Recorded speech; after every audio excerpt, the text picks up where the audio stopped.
이번 행사에는 중식이 제공됩니다라고 했을 때 저는 삼선짬뽕이요라는 답이 돌아온다거나 뭐 문해력 싫어하냐? 혼밥이란 얘기가요. 혼밥이 작곡밥이 혼밥인 줄 알았어요. 표현하고 싶은데 표현하기 어려울 때 우리는 모두 간절히 소통을 원하죠. 좀 원한다고 생각을 합니다. 이게 엄청 어렵습니다. 말이 안 통한다. 혹은 말해봤자 소용이 없다. 내 마음이 아주 복잡한데 내 마음이 이렇게 요동치고 있는데 이 사람들이 어떤 생각과 마음을 가지고 있는지를 잘 파악할 수 있다면 소통은 원래 불가능합니다. 우리를 만날 수 있을까? 없다. 빨리 집에 가고 싶다. 만나서 뭐 하겠어요, 그렇게. 두 가지 버전이 있는데 하나는 느끼한 버전이 있고 하나는 안 느끼한 버전이 있습니다. 뭐 먼저 들어보실래요? 한국 음악계에 BTS와 블랙핑크가 있다면 한국 문단에는 바로 이분이 있습니다. 야, 무려 64세 20만 부의 판매를 돌파한 시집 당신의 이름을 지어다가 며칠은 먹었다의 저자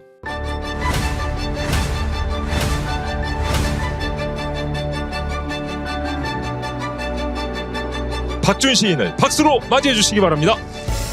네, 시인님 어서 오십시오. 반갑습니다.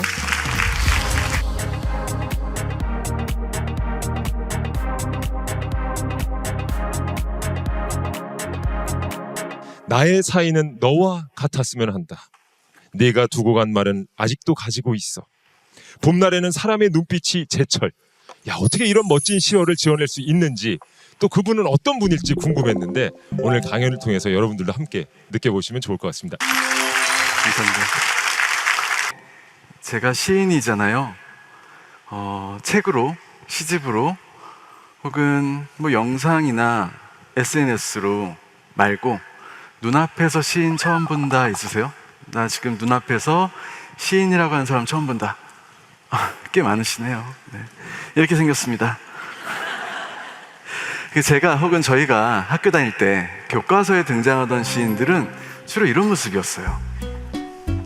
일단 시인과 화가들이 사랑했던 베레모라는 모자가 있습니다. 네. 그리고 제 오른쪽에 있는 시인이 손에 들고 있는 게 파이프잖아요. 네. 가운데 분은 중절모 쓰고 계시고 종이 담배를 태우고 계시고 많은 사람들의 뇌리 속에는 뭔가 어떤 전형적인 이미지들이 고정되어 있었습니다. 일단 시인들은 냄새부터 남다를 것이다. 담배 냄새가 좀 날 것 같고요. 생활력 없을 것 같고 약속 시간 안 지킬 것 같고 이게 이제 시인하면 떠오르는 많은 사람들이 갖고 있는 어떤 선입견 중에 하나인데 어떤 건 맞고 어떤 건 아니겠죠. 예. 근데 어쨌든 지금 2025년의 시인들은 혹은 작가들은 냄새가 나지 않습니다. 하루 24시간 중에 얼마나 시를 쓰면서 살지? 라고 나름 통계를 내어본 적이 있어요. 한 3달 정도 시를 쓸 때마다 이 스톱워치를 켜놓고 그날 기록을 했습니다. 3달 동안 쭉 기록을 해보니까 약 하루 평균 21분을 시를 쓰는데 할애하면서 살더라고요. 면목이 없는 거죠. 제가 이제 원래 출판사에서 일을 하고 그 전부터 시를 쓰고 그러다가 라디오를 한다고 전해지면서 평소 친하게 지내는 제 친구가 저한테 야, 너는 왜 사양산업에만 골라가면서 종사하냐라고 하더라고요. 출판과 문학과 라디오라니 요즘 시대에 제가 일을 하는 것은 목표가 뭐 좋은 책을 만든다 뭐 이런 어떤 가치 측면도 있지만 솔직히 말하면 월급이겠죠. 시를 쓰는 목표가 무엇인가라고 생각해 봤는데 시는 제가 돈을 벌려고 쓰는 일이 아니라는 것을 깨달았습니다. 그럼 시는 왜 쓰냐? 시는 좋아서 쓰는 거고요. 쓰고 싶어서 쓰는 겁니다. 아주 더 솔직하게 말씀을 드리면 시를 잘 써도 돈이 되기는 힘들어요. 한 번도 안 생각해 보셨겠지만 2025년에 대한민국의 시인이 한 편의 시를 쓰면 얼마를 벌까? 시 한 편으로. 아직 시집을 내진 않았어요. 책을 내진 않았습니다. 인세라는 게 발생하지 않아요. 그냥 내가 책상에서 시를 한 편 썼습니다. 참고로 시인이 시 한 편 쓰는데 걸리는 평균적인 시간은 약 1달 걸립니다. 어떤 시는 3분 만에 번개 치듯이 처음부터 끝까지 술술 적히기도 하고요. 또 어떤 시는 글을 고치는 것을 퇴고라고 하는데, 퇴고가 1년 동안 안 끝나는 지긋지긋한 시도 있습니다.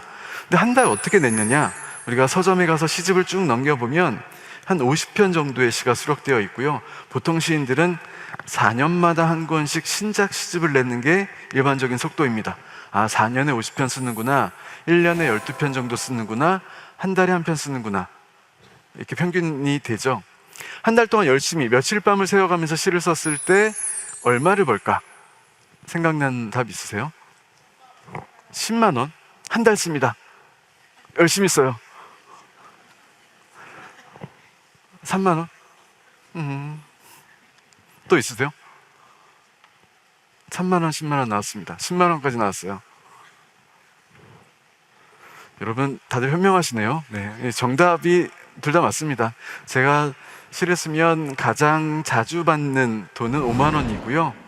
3만 원을 받을 때도 많고요. 지금까지 시 한 편으로 가장 많이 벌어본 돈은 15만 원입니다. 이 돈 누가 주느냐? 보통 잡지사, 신문사, 언론, 출판, 매체에서 시인에게 시를 써달라고 부탁을 하고요. 시인이 열심히 시를 쓰면 원고료로 받는 돈이 3만 원일 때도 있고 15만 원일 때도 있지만 평균 잡아서 5만 원 정도 됩니다. 그러니까 돈 벌려고 하는 일은 아니다, 이 말이 성립되겠죠. 네. 근데 하나 재미있는 사실이 있는데요. 시인들이 치사하지 않습니다. 3만 원 원고료 주는 데에는 쓰다 만 거 보내고 15만 원 주는 데에는 내가 생각해도 잘 썼다 하는 거 보내고 이러진 않습니다. 나에게 부탁이 오는 사실 자체를 고마워하고 감사해하면서 그때그때 쓴 시를 보내죠. 왜 고맙냐면 이번 계절에 혹은 이번 달에 어떤 매체에서도 나에게 시를 보내달라고 부탁하지 않으면 쓰면 뭐합니까? 얼마 벌어요? 얼마 법니까? 영원이죠. 예. 영원인데 영원은 아라비아 숫자 말고 한글로 쓰면 멋있어집니다. 머릿속에 떠올려 보세요. 영원이라고. 영원. 시 한 편 쓰면 얼마를 번다고요? 영원을 번다. 이런 정신승리를 하면서 열심히 시를 쓰고 있습니다. 그래서 다시 얘기하면 시는 돈 벌려고 쓰는 게 아니라 돈을 쓰면서 쓰는 거다. 왜 돈을 쓰면서 쓰냐? 좋아하니까, 취미니까.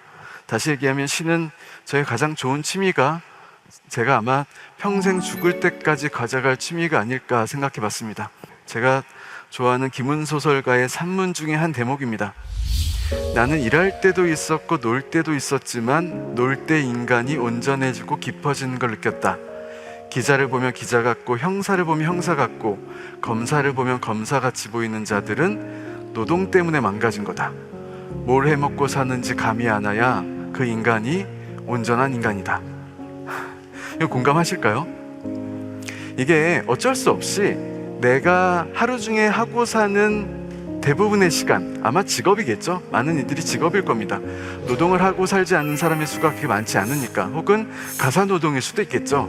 그러니까 내가 안 하면 안 되는, 꼭 해야 하는 일을 하는 시간, 이 시간이 쌓이면 쌓이고 쌓이면 또 쌓이고 이 인간의 정체성을 만듭니다.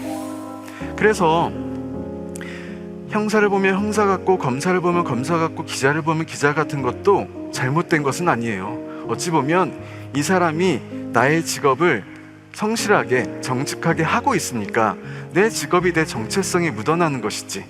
근데 이것만으로는 인간의 온전함과 깊이가 아쉽게도 생기진 않습니다. 내가 꼭 해야 하는 나의 일을 아무리 잘하더라도 이 인간의 온전함과 깊이가 담보되진 않는다. 그럼 어떻게 하느냐? 노는 일입니다. 네, 좋아하는 일, 좋아서 하는 일, 대가를 바라지 않는 일. 이 노는 일을 할 때 인간의 온전함과 깊이가 생긴다, 이런 생각이 들었어요. 이거 누가 몰라? 그 노는 일 좋지 라고 하면서 이 노는 일, 내가 좋아하는 일을 가장 방해하는 건 나의 직업, 나의 노동, 내가 꼭 해야 하는 일들이 내가 노는 일을 방해할 때가 많습니다. 삶이 조금만 바빠지다 보면 가장 먼저 만만한 시간을 없애버리거든요. 내가 지금 이거 할 때냐? 이게 급한데? 라고. 뭐 일주일, 일주일 혹은 한 달, 두 달 혹은 길면 6개월 정도 내가 이것만 해야지, 이 악물고 좋아하는 일 포기하고 수영장 안 가고 이것만 해야지 라고 생각할 수 있는데요, 이게 습관이 되면 큰일 납니다. 습관적으로 내가 좋아하는 일을 시간을 지우면 안 돼요. 이 온전함은 내가 어떤 일을 하든 얼마나 바쁘든 관계없이 이를 악물고 오히려 내가 꼭 해야 하는 일보다 이를 악물고 내가 좋아하는 일, 놓는 일을 하고 사셔야 된다. 이런 이야기를 꼭 드리고 싶었습니다. 그래서 이 김은 소설가의 표현을 빌리면 다들 뭘 해먹고 사는지 감이 안 오는 그런 인간이 되시길, 온전한 인간이 되시길 바라겠습니다.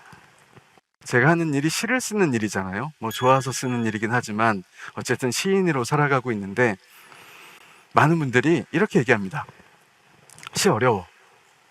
학창 시절에 나도 시인을 꿈꿨는데 근데 요즘 시 어려워. 난해해. 못 읽겠어. 심지어 소설이나 에세이를 좋아하는 문학 독자분들도 시집을 좀 어려워해요. 기본적으로 시가 어려운 이유가 있는데요. 제가 생각한 예술의 정의라고 하는 것은 나라는 사람의 생각을 표현하는 겁니다. 우리가 세계적인 피아니스트들이 있는데 이들이 신기한 것은 똑같은 곡을 다르게 치거든요. 같은 곡을 치더라도 A라는 피아니스트와 B라는 피아니스트가 이 곡을 다르게 칩니다. 악보가 같을 텐데 이상하다. 근데 그게 이상한 게 아니죠. 악보를 악보대로 칠 거면 피아니스트가 왜 존재하겠습니까? 악보 위에서 내 생각을 표현하는 거죠. 그러니까 내 생각을 음과 박으로 표현하면 음악인 거고요. 빛과 색과 구조로 표현하면 뭐 회화 미술인 거고, 저처럼 텍스트로 표현하면 작가, 시인인 거고요. 몸으로 표현하면 뭐 춤이나 무용이 될 겁니다. 그러니까 예술가들에게 공통적으로 너 예술 왜 하냐라고 물어보면 약간 눈을 흘겨뜨면서 기억하시죠? 좋아서 하는 건데요? 라고 얘기할 거고요. 아, 그거 말고 네가 예술을 하는 목표가 뭐야? 동기 말고 목표가 뭐야? 라고 물어보면 똑같이 대답합니다. 나 표현하고 싶어서 내가 살아가는 세계를 사람들이 살아가는 세계와 중첩시키고 싶어서 라고 얘기합니다. 근데 문제는 직설적으로 표현하는 법이 없습니다. 시라고 하는 것이. 그렇죠. 시는 애매모호하게 표현합니다. 애둘러서, 비유적으로. 그래서 읽고 나면 뭐 어떻다는 거야 라는 생각을 들게 하거든요. 이 시의 어려움에 대해서 이야기를 드리기 전에 쟤는 왜 시인이 됐을까 궁금하지 않습니까? 어떻게 하다 시인이 됐을까? 저는 유년의 시간들을 쭉 새겨보면 경쟁을 싫어하는 아이였습니다. 왜 그러냐면, 왜 경쟁을 싫어하냐면 잘하는 게 없었거든요. 그러니까 잘하는 게 하나라도 있으면 이 경쟁에 익숙해지거나 경쟁에서 두각을 나타내는 데에 어떤 기쁨을 느낄 텐데, 저는 공부도 그렇고요. 혹은 뭐 성격이 좋아서 사람들을 두루 사귈 수 있는 그런 아이도 아니었고요. 뭐 운동을 잘하지도 못했고 춤이나 노래, 악기의 재능도 없었고 하다못해 무슨 게임에서 좋은 아이템을 가진 적도 없습니다. 그러니까 그렇게 유년 시절과 청소년 시기를 보내는 동안 체득했던 거죠. 경험했던 거죠. 내가 어떤 경쟁 상태에 놓였을 때 잘하는 법이 없으니까 절로 경쟁을 회피하거나 두려워하는 청소년이 되었던 거죠. 이렇게 경쟁을 회피하는 성향을 가진 아이가 성인이 될 무렵에 친구들은 다들 대학에 간다 그러고 나는 뭘 하지? 그때 제 눈에 유독 자주 들어오던 매스컴의 기사가 있었습니다. 문학이 위기다, 출판이 위기다, 서점들이 줄 도산하고 있다. 2000년 초반의 일이었는데요. 그래서 그걸 보면서 눈이 커졌어요. 문학이 위기라고? 출판이 위기라고? 그러면 이 레드오션에 새로 유입되는 사람들이 많이 없겠네? 경쟁하지 않아도 되겠네? 그렇잖아요. 이거 누가 하겠어요? 유망하지 않은데 누가 봐도 지금 사양의 길로 접어들고 있는데 누가 하겠어요? 그래서 나는 글을 써야 되겠다. 문학을 좀 해봐야 되겠다. 이런 단순한 이유였습니다. 도서관에 가시면 주로 분류법에 의하면 800번이 문학입니다. 공공도서관에 가면 800번이라고 달려 있는데요. 800번 서가에서 쭉 보면 압도적으로 소설 종수가 많습니다. 학교에 가보니까 글을 쓰겠다고 하는 친구들 중에서는 소설을 쓰겠다고 하는 친구들이 가장 많은 거예요. 그럼 전 당연히 소설 쓰면 안 되죠. 얘네들을 이 많은 수랑 경쟁해야 되니까. 그 당시에 한국 영화가 어떤 황금기를 보내고 있었는데 시나리오를 쓰겠다 혹은 드라마 대본을 쓰겠다, 따로 공부하겠다, 스터디를 만들겠다 이런 친구들도 많은데 이 친구들이 얼핏 보면 멋있어요. 이것도 하면 안 되죠. 그래서 가만 보니까 가장 인기가 없는 게 시였습니다. 별로 쓰겠다는 친구가 많지가 않아요. 그리고 굉장히 오만한 생각이지만 몇몇 안 되는 쓰겠다는 친구들의 면면을 보니까 야, 쟤네들은 내가 이길 것 같다 이런 생각이 드는 거죠. 그래서 시를 쓰기 시작했습니다. 아주 단순한 이유죠. 또 내적인 이유가 하나 있는데요. 제가 말주변 말이 좀 어눌하고 말이 느리고 그리고 내향적인 성향을 가지고 있었습니다. 뭐 지금도 크게 다르지 않지만 그래서 대화를 좀 어려워했어요. 대화하는 것을. 친한 친구 몇몇과는 신나게 얘기를 하지만 그렇지 않은 상황에서는 입을 꾹 닫는. 그래서 예를 들면 점심시간에 학창시절에 한 친구가 잘 모르는 친구가 나한테 와서 굉장히 모욕적인 언사를 저한테 늘어놓습니다. 이럴 때 가장 올바른 대응법은 말로 해결하는 거죠. 왜 네가 나한테 그렇게 수치스럽고 모욕적인 말을 왜 하고 있는지, 무슨 오해가 있는지, 의도가 무엇인지 말로 되물을 수 있어야 됩니다. 혹은 나쁜 대응 방식 중에 하나는 멱살을 잡는 거죠. 근데 저는 어떻게 대응하는 아이였냐면 누가 나한테 모욕적인 말을 쏟아놓으면, 욕설을 하면, 비속어를 늘어놓으면 그냥 앞에서 씩 웃는 아이였습니다. 씩 웃으면서 어떻게 생각하냐면 빨리 집에 가고 싶다. 집에 가서 책상 안에 있는 일기장에 일기 써야지. 오늘 일기장의 주인공은 너야, 이거죠. 집에 가자마자 빨간 펜을 들고 걔 이름을 적고 뭐 날카로운 걸 찾아와서 쿡쿡 찌르고 이러진 않았습니다. 그러진 않았고요. 낮에 있었던 일에 대해서 다시 한번 적어보는 거죠. 걔는, A라는 친구는 왜 그렇게 날선 말들을 나한테 쏟아냈을까? 내가 뭘 잘못했을까? 우린 친하지도 않았는데 왜 그럴까? 나는 그리고 왜 바보처럼 이렇게 대꾸했어야 되는데 씩 웃기만 했을까?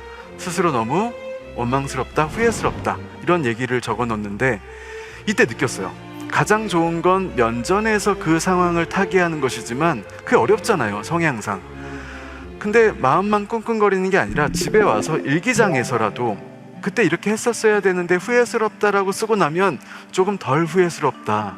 아, 사람이 입으로만 말할 수 있지만, 입으로만 말할 수 있는 게 아니라 입으로 말하는 것이 가장 좋겠지만 아, 손끝으로도 얘기할 수 있구나.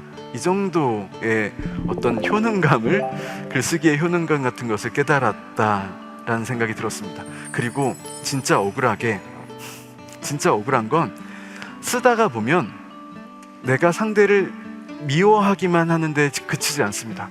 쓰다 보면 아무도 시키지 않았는데 상대를 이해하려고 노력하고 있어요. 오늘은 또 그 비속어와 욕설과 모욕적인 언사를 늘어놓는 이 친구가 다른 애한테 가서 그러고 있는 걸 제가 발견한 거죠. 그럼 그날도 와서 그 얘기를 써요. 걔는 걔한테 왜 그랬을까? 그러면 궁금하잖아요.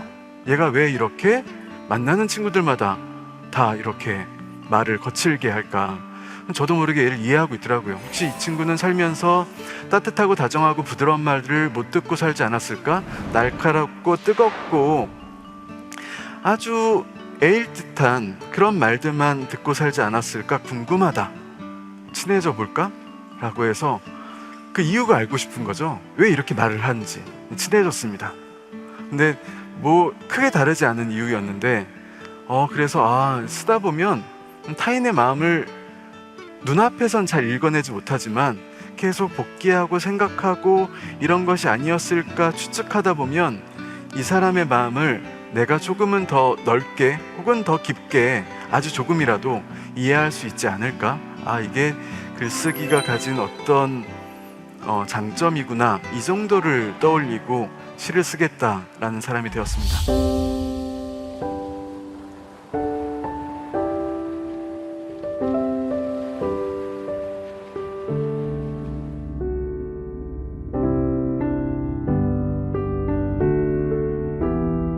제가 아까 말씀드렸지만 굉장히 중요한 게 우리가 내 감정도 물론 당연히 이해하고 살아야 되겠지만 내 앞에 앉아있는 이 사람이 지금 어떤 생각을 하고 어떤 감정에 처해 있는지 잘 읽으면 읽을수록, 잘 입력하면 입력할수록 인생 사는 데 도움이 됩니다.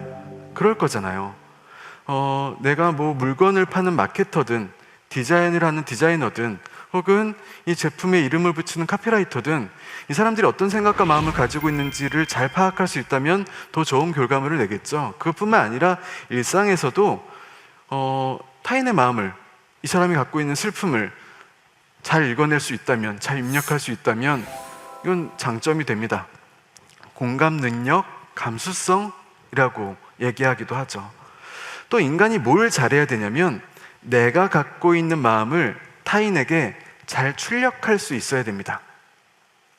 그러니까 내 마음을 부드럽게 무리 없이 이 사람에게 잘 전달할 수 있어야 돼요. 근데 문제는 이게 엄청 어렵습니다.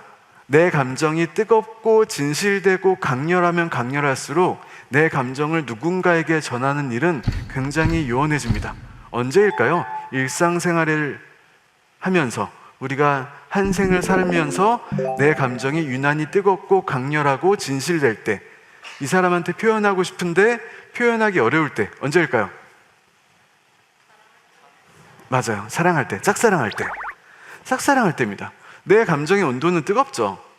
근데 상대방의 감정의 온도가 나처럼 뜨겁진 않죠. 그러면 뜨거운 사람이 안달이 나죠. 표현하고 싶죠? 표현하기 어렵죠. 그래서 살면서 많은 고백을 받고 사셨죠? 많이 고백을 하고 사셨고요. 아시겠지만 가장 안 좋은 형태의 고백은 상대를 구석으로 몰아놓고 벽치는 겁니다. 너 내가 좋아 안 좋아? 이거예요. 이게 왜 가장 안 좋냐면 내 마음의 온도는 뜨거우면 뭐해? 가장 극명하게 차이가 나거든요. 지금 벽에 이렇게 갇힌 사람은 불편하잖아요. 이게 뭐 하는 짓인가 싶죠. 두렵잖아요.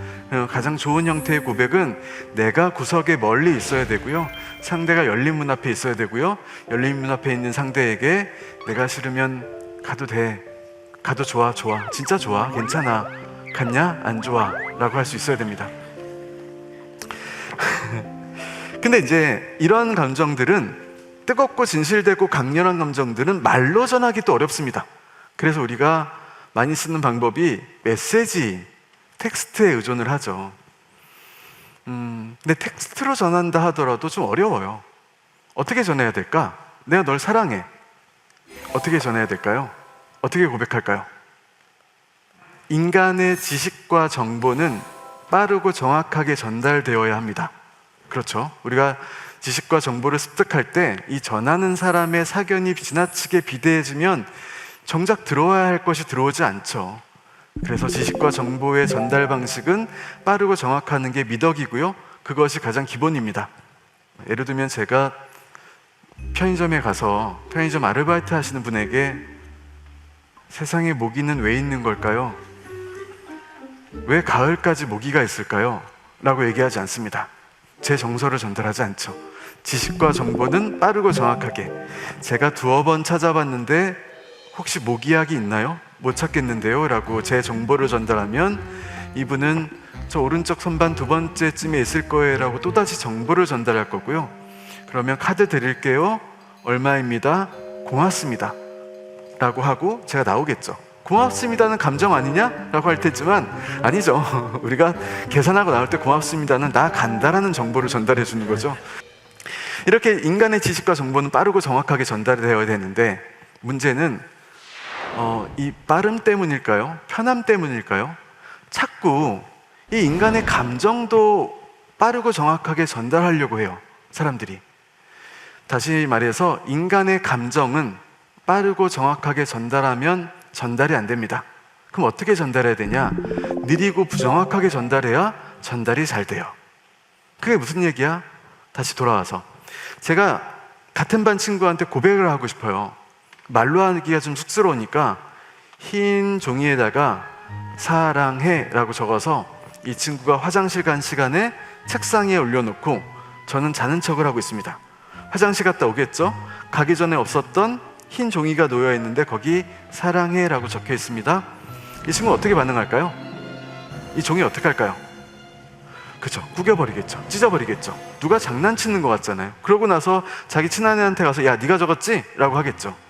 뭐야? 라고 생각하겠죠.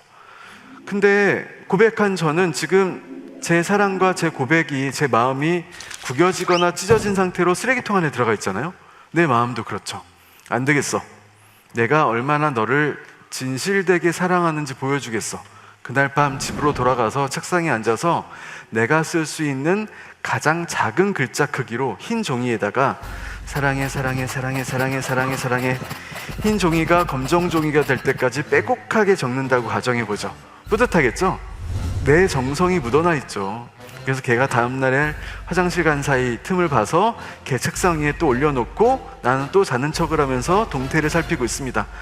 사실 그의 입장에 오늘 갔다 왔는데 무슨 검정 종이가 있는데 잘 보니까 그냥 검정 종이가 아니라 아주 작은 글씨로 사랑해라고 연속적으로 쓰인 거죠. 그럼 이 사람 어떻게 할까? 비명을 지르겠죠, 속으로. 그리고 무섭죠. 스토커가 생긴 것 같죠. 그리고 혹시 이거 어쩐지 제가 썼을 것이야 라고 생각되면 제 쳐다도 보기 싫죠. 그림자도 보기 싫겠죠. 빠르고 정확하게 손쉽게 전달해서 그렇습니다. 그럼 어떻게 전달해야 되느냐? 인간들이 이미 알고 있어요. 내 중요한 감정을 전달할 때는 이것을 그대로 전달하는 것이 아니라 어떻게 꾸며서, 어떻게 수사를 동원해서 표현해야 된다는 것을 알고 있습니다. 그렇기 때문에 인간들이 주고받는 고백 멘트가 다 느끼한 거예요. 두 가지 버전이 있습니다. 실전편으로 들어와서 어떻게 고백해야 될까? 두 가지 버전이 있는데 하나는 느끼한 버전이 있고 하나는 안 느끼한 버전이 있습니다. 뭐 먼저 들어보실래요? 고백 멘트 느끼한 거. 흰 종이에다가 나는 지금 당신의 눈동자 속에서 허우적거리고 있습니다 라고 적으면 됩니다. 나는 지금 당신의 눈동자 속에서 허우적거리고 있습니다. 더 싫은가요, 이게? 안 느끼한 거. 안 느끼한 건 예를 들면 이런 거. 너는 나의 여름이야. 이건 괜찮나요? 다행이네요. 근데 이 두 가지 표현에는 문학적 수사가 들어있어요. 그러니까 우리가 여러분 다 느끼함을 느꼈는데, 거부감을 느꼈는데, 당신의 눈동자 속에서 허우적거리고 있다고 하잖아요. 그럼 당신의 눈동자가 뭐라는 얘기야? 우리가 수영장이나 워터파크에서 허우적거리지는 않죠. 호수나 바다일 텐데 마치 너의 눈동자가 호수처럼 맑고 바다처럼 깊어, 이런 의미가 생략되어 있죠. 혹은 너는 나의 여름이야 라는 문장 안에는 거대한 상징이 들어가 있습니다. 여름이 갖고 있는 수많은 긍정적인 이미지들이 쭉 이어지죠. 어떤 강렬함이든 혹은 숨이 막힐 듯한 어떤 절정의 느낌이든 오히려 시원함이든 지푸름이든, 이렇게 인간의 감정은 애매모호하게 부정확하게 천천히 전달해야 잘 전달된다, 이런 겁니다. 근데 제가 하나 또 걱정이 되는 게, 자꾸 뭐 사이다 화법이니 돌직구 화법이니 이런 것들에 익숙해지다 보면 내 중요한 마음들을 다채롭게 전할 생각을 하지 않고요, 가장 손쉬운 방식으로 전하기에만 급급한 게, 저는 그게 좀 두렵습니다. 잘 생각해 보세요. 인간의 마음이라는 것, 인간의 감정이라는 것이 이렇게 유동치고 복잡한 것이잖아요. 우주 삼라만상이 다 들어있잖아요. 이 복잡한 마음을 표현할 수 있는 도구와 수단과 방법이 많은 사람이 속이 덜 답답합니다. 내 마음이 아주 복잡한데, 내 마음이 이렇게 요동치고 있는데 표현할 수 있는 방법이, 수단이 많지 않으면 답답하겠죠. 이걸 만약에 분노라고 해볼까요? 내가 지금 분노에 휩싸여 있는데 다행히 내가 언어의 마술사야. 이런 사람들은 3분 동안 숨도 안 쉬고 중복 없이 다라라락 웃음말을 내뱉을 수 있겠죠. 그러면 3분이 지났다고 가정해보죠. 내 앞에서 내 말을 듣고 있는 사람에게 미안한 마음도 들고요, 속도 후련하고요. 야, 그러면 야, 이제 너 말 이제 그만 듣고 나랑 밥이나 먹으러 가자, 배고프다, 이게 되는 겁니다. 근데 만약에 이 인간이 분노에 휩싸여 있는데 이 분노를 표현할 수 있는 언어적 수단이 없다면 어떻게 될까요? 행동을 옮기겠죠. 그러면 더 큰 화가 일어나는 일인데, 그래서 내가 왜 풍부한 어휘력을 가지고 있어야 되냐? 뭐 글 쓰려고 하는 게 아니라, 시인 되기 위해서 하는 게 아니라, 그러면 내 속이 편하니까, 내 마음이 후련하니까, 내 복잡한 마음을 잘 정확하게 혹은 적확하게 표현하고 사는 게 나와 너와 혹은 우리 어떤 공동체에게 공동의 이익이 되니까, 이겁니다. 어휘력의 중요성이고요. 요즘에 무슨 예능 프로그램이나 혹은 SNS의 짧은 영상 같은 것에서 자주 쓰이는 소재가 하나 있습니다. 뭐 문해력 싫어하냐? 이런 거거든요. 그러니까 특히 젊은 세대의 문해력을 개탄하면서 왜 이 뜻을 몰라? 라고 위에서 비난하면서 개그 코드로 쓰면서, 그러니까 학교에서 교수가 이번 과제 금일까지 제출이라고 했지? 라고 했을 때 이 말을 듣고 금요일까지 제출한다거나, 혹은 어떤 행사에 안내 공지사항에서 이번 행사에는 중식이 제공됩니다라고 했을 때 개인 채팅이 와서 저는 삼선짬뽕이요라는 답이 돌아온다거나, 그러면 너 금일 몰라? 말도 안 돼. 그러면 자길 몰라? 명일 몰라? 중식 몰라? 조식 몰라? 석식 몰라? 왜 몰라? 이렇게 비웃고 있는데요. 근데 이게 저는 그런 말을 하는 사람들이 아직 많이 없지만 세대 간의 언어 충돌이라고 느끼고 있습니다. 무슨 얘기냐면 금일도 그렇고요, 중식도 그렇고요, 한자어가 기반이 되죠. 제가 아까 처음 보여드렸던 시인들, 오른쪽이 김종삼 시인이고요, 가운데가 김수영 시인, 그리고 가장 왼쪽에 오른쪽 시인이 박인환이라는 시인인데요, 이들은 1920년대에 태어난 시인들입니다. 근데 놀라운 건 저와 동일한 언어 감각을 가지고 있어요. 무슨 얘기냐면 이 세상을 인식할 때 한자 낱말을 기반으로 이 세계를 익혔다고요. 근데 지금 우리가 약간 놀리듯이 말하는 이 세대는요, 국한문 혼용체 세대가 아니에요. 아닙니다. 한자를 획 정확하게 순서 그대로 적을 수 있든 그렇지 않든 간에 우리 세대는 이 한자 낱말에 익숙해져 있습니다. 그 국립국어원의 발표를 보면 약 60% 정도의 우리 낱말이 한자어의 조합으로 이루어져 있거든요. 네. 그런데 지금 우리가 얘기하는 이 젊은 세대들은 기성세대가 뭘 알려줬냐면 아주 세상을 언어로 습득하던 시기부터 영문을 같이 알려줬죠. 영어 교육을 했죠. 네. 제 얘기는 영어 교육하면 안 된다가 아닙니다. 다른 방식으로 세상을 인식해 왔다고. 그래서 얼마 전에 나이 차이가 많이 나는 사촌 동생이 라면을 끓이는데 스프가 두 종류였는데요, 하나가 후첨 스프라고 적혀 있는 거예요. 후첨 스프. 근데 얘를 이거 같이 넣은 거예요. 그래서 제가 야 이거 왜 넣어? 그래서 왜 스프인데 후첨 스프잖아. 후첨 스프가 뭔데? 이 친구가 무슨 후추 아니야? 라고 하더라고요. 응 아니야, 후에 첨가라고. 별첨, 첨부파일 이런 이때 첨자잖아. 근데 그게 이제 안 되는 거죠. 저도 덜 답답해했습니다. 어때? 같이 넣으면 어때? 이런 생각을 했는데요, 이 인식이 없는 거죠. 왜 그러냐면 기성세대가 영어 교육 시켰으니까, 영어 유치원 보냈으니까. 우리가 세대 간에 쓰는 언어가 다르다, 충돌하고 있다. 지금이야 저 같은 기성세대가 야 이거 몰라? 이거 몰라? 라고 하겠지만 전 10년, 20년만 지나도 이 세대가 사회의 중심 일원이 되면 이제는 우리가 이 사회가 낯설어진다라고 생각합니다. 영어 능력이 뛰어나든 뛰어나지 않든 이 문제가 아닙니다. 감각에 대한 문제니까. 네. 그래서 이것을 그냥 웃고 끝날 것이 아니라 이 사회 공동체가 쓰는 언어가 앙상해지고 있으면 안 되는데 큰일이다, 큰일이다. 그러니까 기성세대들은 순화할 것은 좀 순화해야 되고요, 또 젊은 세대들도 뭐 어느 정도의 우리 한글이 한자어의 조합으로 많이 이루어져 있으니까 이것을 알려고 하는 노력도 어느 정도는 따라야 되고, 그래서 우리가 서로 언어에 대한 합의가 필요하지 않을까라는 생각이 시를 쓰는 사람으로서 제가 갖고 있는 요즘 가장 큰 고민입니다. 그래서 자꾸 어떤 극에 달한 것을 보고 이 친구들이 찢었다, 미쳤다 이 두 가지로 표현하거든요. 그럼 안 된다는 거죠. 저게 어떻게 좋은지를 다양하게 얘기할 수 있어야 되는데, 그리고 결과적으로 이것은 폭력으로 연결됩니다. 내가 직구를 던진다, 돌직구를 던진다고 생각해 보죠. 아까 다시 고백으로 돌아왔죠. 그래서 제가 요즘 청소년들한테 고백 어떻게 해? 라고 하면 그냥 DM 보내요. 아니면 박력 있게 사귀자라고 해요. 사귀자 안 된다. 왜 안 되냐면 이게 폭력입니다.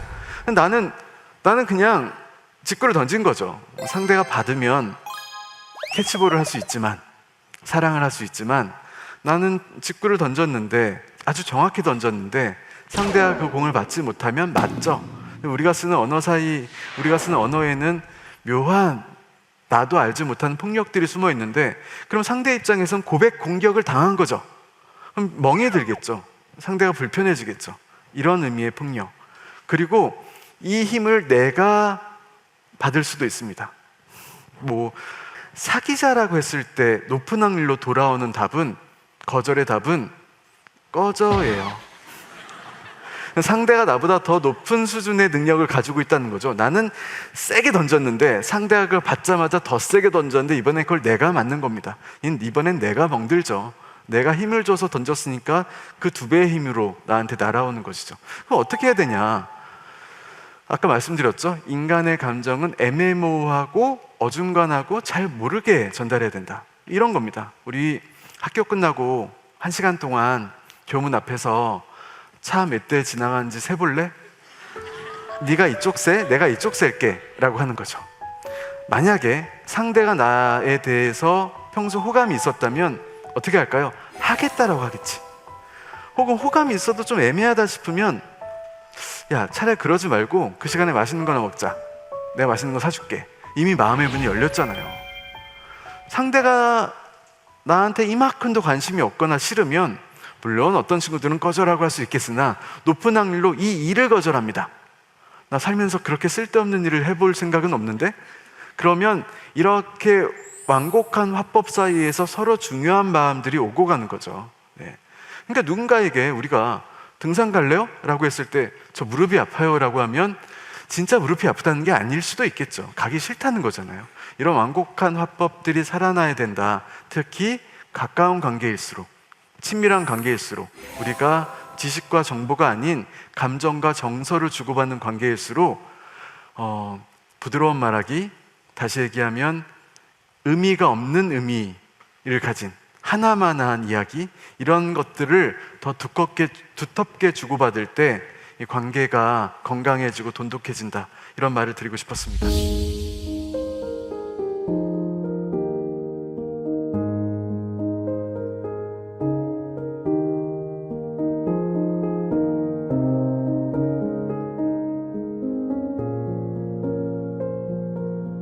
예술이라고 하는 것은 인간의 복잡한 마음을 누가 더 복잡하게 얘기하냐에 특화된 사람들 같아요.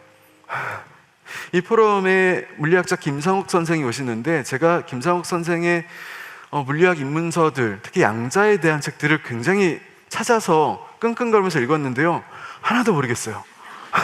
근데 어느 순간에 괜찮다라는 생각이 들었어요. 어떻게 이렇게 복잡한 걸 단순하게 얘기하겠어요? 그건 불가능한 거죠. 그래, 복잡한 걸 복잡하게 얘기한다. 왜?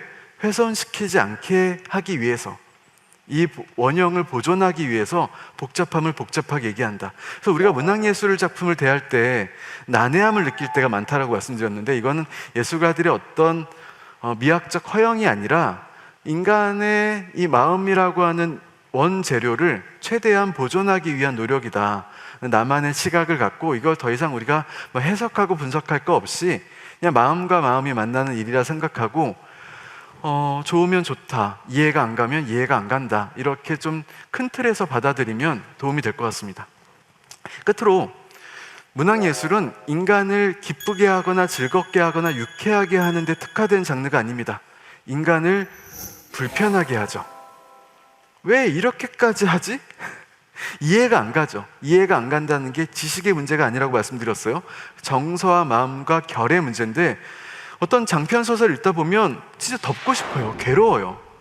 내가 왜 이것을 괴로운 것을 계속 읽어야 되는지 이유를 모르겠어. 근데 제가 하나 이 이유를 알려드리면 문학예술의 궁극적인 목표는 내가 잘 모르는 것, 내가 불편한 것과 친해지는 연습을 하게 만듭니다. 운동과 같은 원리를 가지고 있습니다. 저는 비록 어떤 운동도 하지 않지만 운동의 원리만큼은 잘하고 있어요.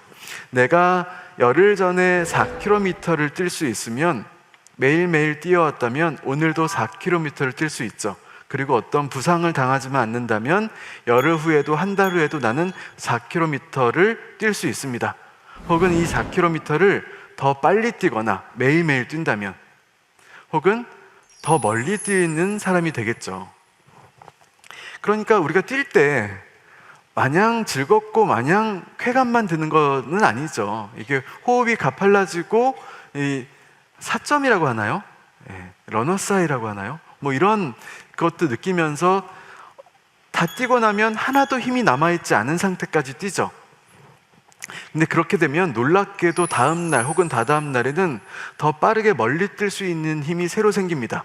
그러니까 문학예술이라고 하는 나를 불편하게 만드는 것들과 자주 내가 노출되고 훈련되다 보면 결국 불편한 나의 진실, 나의 본심 혹은 사랑하지만 지금은 당장 불편한 너의 그 표정 너의 그 걸음걸이를 혹은 너의 그 마음을 이해할 수 있는 어떤 나의 체력 같은 것이 증대되지 않을까. 여기서 하나 중요한 것은 상대를 잘 이해하고 잘못 이해하고 얼마만큼 이해하고는 중요하지 않습니다.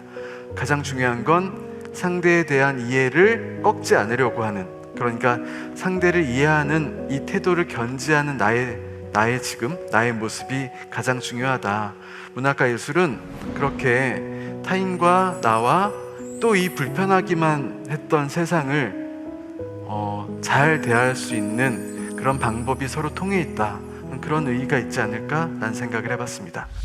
내가 누군지 알아! 왜 오셨지? 실물을 영접하게 될 줄은 몰랐어요.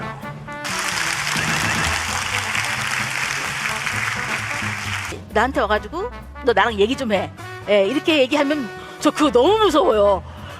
대화 만능주의, 대화 지상주의가 있어요. 우리 사회에는. 우리가 지금 세대 갈등과 젠더 갈등이 이제 심각하다고 얘기를 하는데 말이 안 통한다. 혹은 말해봤자 소용이 없다. 나를 수용해주는 사회를 원하죠.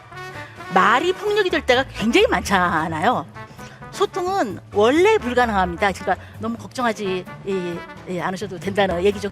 최소한만 소통을 하자. 최소한만 소통을 해가지고 저는 대화로 해결하자 그랬을 때 그러지 말고 이메일을 쓸게 뭐 이렇게. 이번에는 우리는 만날 수 있을까라는 주제로 이번 세션을 또 빛내주실 또 한 분의 연사가 계십니다. 근데 이분 엄청난 팬덤을 가지고 있는 저자이시지만 좀처럼 모습을 드러내지 않는 것으로도 굉장히 유명한데 오늘 이곳에 와주셨죠. 바로 소개를 해드리죠. 우리가 살면서 당연하다고 여기며 그냥 지나쳤던 통념과 상식에 끊임없이 질문을 던지는 분이십니다.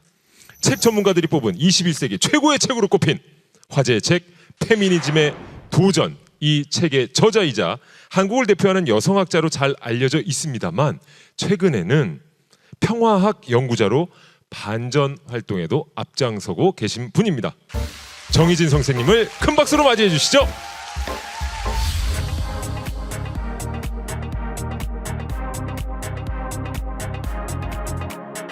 아까 그 박준 시인이 이 말씀을 들으면서 이 소통 방식이 너무 다르다. 아니 저는 여기다가 빽빽하게 PPT에다가 막 엄청나게 막 노트 필기 하듯이 썼거든요. 근데 이 시인께서는 자유자재로 즉석에서 얘기를 하신 데다가 제가 또 충격을 받은 것은 그 뜨겁고 진실하고 강렬한 감정, 그게 뭐냐고 물어보셨잖아요.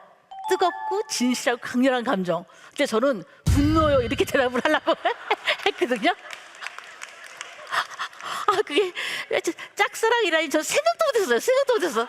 그렇다고 소통이 안 된다는 얘기는 뭐 전혀 아니고요. 우리가 어떤 언어를 쓸 때 서로 받아들이는 바가 다른 거죠. 그것이 이제 뭐 또 소통의 어려움이기도 하고 또 어떤 면에서 삶의 또 즐거움이 되기도 하고 그렇습니다. 그러니까 우리는 만날 수 있을까? 이게 이제 제 주제예요. 그러니까 만날 수 있을까? 이 얘기는 사실은 좀 그렇지 않은 것 같은 그 느낌이잖아요.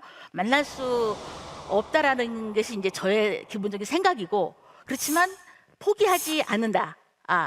그렇게 포기하지 않으려면 왜 만날 수 없는가를 우리가 알아야 되겠죠. 저한테 소통 방법을 알려달라는 게, 소통에 대해서 강의를 하라는 이제 의뢰가 몇 번 왔었는데, 그때마다 소통 그거 안 되는 겁니다. 제가 이렇게 얘기를 했더니, 그러면 그 얘기를 해달라는 거예요. 그래서 강의 제목이 소통 불가능성의 인문학이라는 제목으로 여러 번 강의를 했는데, 왜 제가 이 문제에 꽂혔겠어요? 왜냐하면 제가 소통을 하려고 굉장히 노력을 하는 사람인데, 그때마다 무지하게 좌절을 받고 무시를 받는 거예요. 뭐 무시라고 하면 또 여러분 공감하지 않으실 수도 있겠지만, 좌절을 이제 하는 거죠. 소통을 노력을 했을 때 손해를 보거나 내가 더 약자인 것 같은 그런 느낌을 받았을 때, 그래서 이제 이 소통의 문제에 대해서 이제 고민을 하게 됐죠. 우리는 모두 간절히 소통을 원하죠. 저 원한다고 생각을 합니다. 소통을 원하는데, 내 뜻대로 되는 대화 혹은 나를 수용해주는 사회를 원하죠. 근데 이제 이것이 바로 이제 타인과의 연결이고 삶의 조건이자 의미가 되겠죠. 그렇지 않을 때 사실 좀 외롭다고 이제 표현들을 한다고 저는 이제 생각을 합니다. 대화를 시도하는 사람이 약자가 된다고 저는 이제 생각하는 때가 많습니다. 보통 이제 약자가 되는 경우가 이제 기본적인 사회적 권력 관계에 의해서도 약자가 되기도 하지만, 많은 경우에 어떤 그 인간관계가 갑을 간의 관계가 있는 것만은 아니잖아요. 갑을 병정 뭐 여러 가지 이제 관계가 있기 때문에, 맥락에 따라서 이제 누가 더 사랑하느냐, 누가 더 소통을 원하느냐, 욕망을 누가 더 어떤 욕망을 갖고 있느냐, 이거에 따라서 약자가 되기도 하고 그렇지 않기도 하고 그렇죠. 저는 대화는 평화고 곧 민주주의라고 생각하는 사람이 아닙니다. 보통 우리가 이게 폭력 대신 대화가 좋은 거라고 생각을 하는데, 사실은 말이 폭력이 될 때가 굉장히 많잖아요. 말이 폭력이 될 때가 많기 때문에 이 폭력과 대화를 저는 반대말이라고 생각하지 않습니다. 특히 이제 대화 지상주의자, 이런 사람은 저는 약간 의심하는 편이에요. 대화 지상주의자인 사람은 대부분 아쉬운 게 없거나 자기 말대로 다 세상이 다 돌아가는 사람들일 경우가 많죠.